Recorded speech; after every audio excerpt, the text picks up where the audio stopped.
டவரை கூட வித்துருவாங்க. அவன் அப்படி பண்ணதை விட்டுட்டு எனிவே சுருக்கத்தில் வந்து அது கள்ள கேஸ்ன்னு கண்டுபிடிச்சு சிபிஐ வந்து அதை வெளியில கொண்டு வந்துச்சு. நீங்க எப்படி வர்றீங்க அதுல? அதனாலதான் கேட்கிறோம். நாங்க வர்றதுக்கு காரணமே வெளிநாட்டு சரியாக இருக்கலாம் அப்படிங்கிறது இன்னைக்கு நம்மளுடைய அனுமானம். நான் திரும்ப திரும்ப கேட்டுக்கூடிய கேள்வி, ஏன் என்ன நீ கொண்டு வந்த இந்த கன்வின்சிங்கான ரீசன்ஸ் இருக்கா? இது வந்து வெளிநாட்டு கைகள் இருக்கு அப்படி நீங்க கேரளால லோக்கல் பாலிடிக்ஸ் இல்ல வேற ஏதாவது பாலிடிக்ஸ் கூட இருக்க கூடும், எனக்கு வெளிநாட்டு கை இருக்கு அப்படின்னு நீங்க முழுமையா கன்வின்ஸ் ஆறீங்களா? எனக்கு கன்வின்சிங்கா இருக்கு. அது உங்களுக்கு கன்வின்சிங்கா இருக்கா அப்படிங்கிறது தான் நீங்க சொல்ல வேண்டிய முடிவு. எப்படின்னா, இந்த கேரளா கவர்மெண்ட் அல்லது இந்த கேரளா போலீஸ் வந்து இந்த கேஸ உருவாக்குறாங்க. இவங்களுக்கு இதுல ஜூரிஸ்டிக்ஷன் கிடையாது.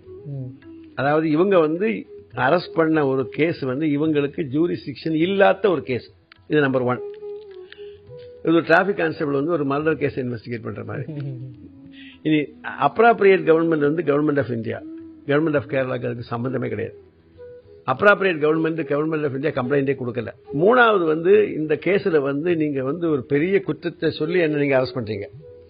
என் வீடோ என்னுடைய ஆபீஸோ நீங்க வந்து ரெய்ட் பண்ணணும் அல்லது சர்ச் பண்ணணும்.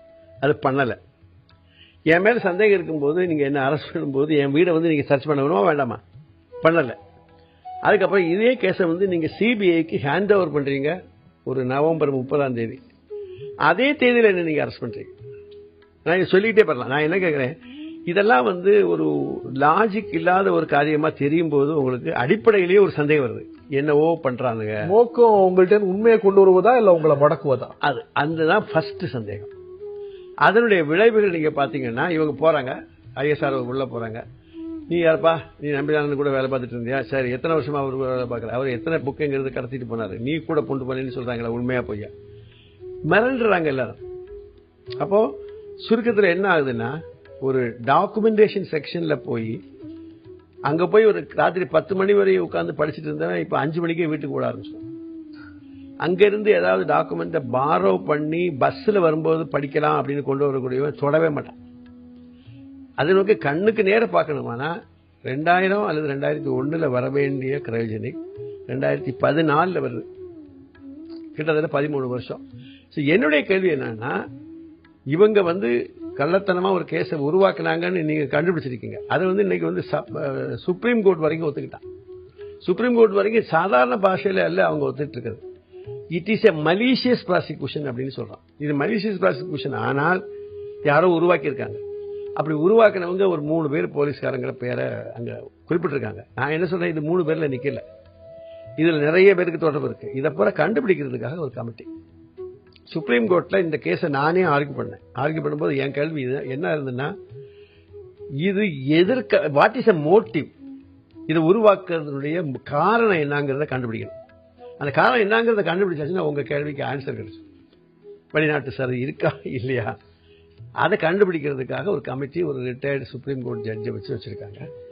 அவங்களுக்கு கூட 2 ஐஏஎஸ் ஆபீசர்ஸ். இன்னும் அவங்க அந்த வேலையை ஆரம்பிக்கல.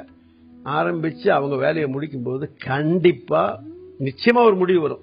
வெளிநாட்டு சதி இருக்குன்னு வரும் அல்லது இல்லைன்னு வரும். என்னுடைய அனுமானம் வந்து வெளிநாட்டு சதி இருக்கு. என்ன மாதிரி நாடுகள் இருக்கலாம் நினைக்கிறேன்? அதாவது உங்களுடைய வீழ்ச்சியில யாருக்கு பெனிஃபிட் இருக்கோ அதான் நமக்கு அதுல பார்க்கணும். பாகிஸ்தானுக்கு சந்தோஷம் இருக்கலாம், அது சைனாவுக்கு சந்தோஷம் இருக்கலாம். ஆனா அதை விட முக்கியம் என்னன்னா, இது வந்து ஒரு மிசைல் அல்ல. இது இந்த கிரையோஜெனிக்கை யூஸ் பண்ணி ஒரு மிசைல் கூட உலகத்தில் கிடையாது. அந்த ரீசனை சொல்லி இவங்க அமெரிக்கா வந்து நமக்கு வந்து ரஷ்யாவுக்கு நமக்கு உள்ள இந்த கான்ட்ராக்டை கேன்சல் பண்றான். மிசைல் ஆக முடியாத ஒரு சிஸ்டத்தை மிசைல் ஆகும் அப்படின்னு சொல்லி அதுவே வந்து உங்களுக்கு இல்லாஜிக்கலா தெரியணும். அப்ப இப்படிப்பட்ட நிறைய சந்தேகத்துக்கிடமான இடங்கள் இருக்கும்போது நான் உருவகிச்சிருக்கிறது ஒண்ணுதான், கிரையோஜெனிக் நமக்கு வந்துருச்சுன்னா நாம வந்து ஒரு ஸ்பேஸ் பவராக வரக்கூடிய வாய்ப்பு ஜாஸ்தி. அப்படி நான் என்ன அர்த்தம்னா, கமர்ஷியல் பொட்டன்ஷியல் இந்த ராக்கெட் லான்ச்சில் வந்து கமர்ஷியல் பொட்டன்ஷியல் நிறைய இருக்கு. 94லயே கிட்டத்தட்ட $300 billion worth of business was there. 300 பில்லியனுக்கு எத்தனை சைபர்னு நீங்களே கணக்கு போடுங்க. கிட்டத்தட்ட 2-3 லட்சம் கோடி வரும்.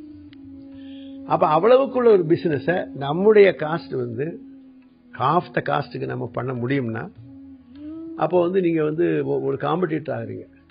உங்க ஒருத்தரை முடக்கிறதுனால எப்படி இந்த திட்டம், இந்த சிஸ்டம் கொலாப்ஸ் ஆகும்? கொஞ்சம் முன்னாலே கேட்டீங்களா என்ன முடக்கிறதுனால